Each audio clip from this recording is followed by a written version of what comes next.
युधिष्ठिर बोले, हे जनार्दन, भाद्रपद के कृष्ण पक्ष में किस नाम की एकादशी होती है? यह मेरी सुनने की इच्छा है, सो आप कहिए।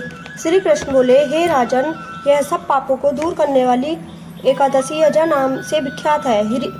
ऋषिकेश भगवान का पूजन करने जो इसका व्रत का पालन करता है उसके सब पाप दूर हो जाते हैं। हे राजन, प्राचीन समय में सब पृथ्वी का स्वामी चक्रवर्ती हरिश्चंद्र नाम का सत्यवादी राजा था।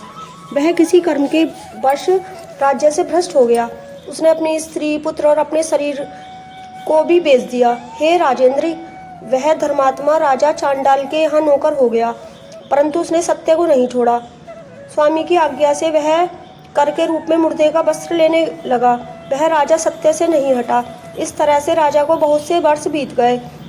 एक दिन गौतम नामक मुनीश्वर आए। ब्रह्मा ने परोपकार करने के लिए ही ब्राह्मण को रचा है।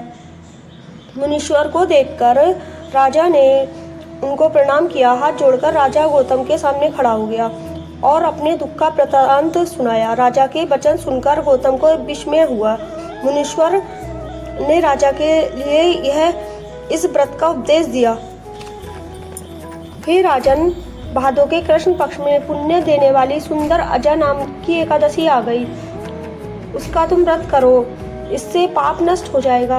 उपवास करके, रात में जागरण करके इस प्रकार उसका व्रत करने से सब पाप को दूर हो जाएंगे।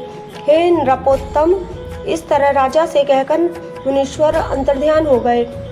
मुनीश्वर का वचन सुनकर राजा ने उत्तम व्रत किया। उस व्रत के करने से राजा का पाप क्षण भर में नष्ट हो गया।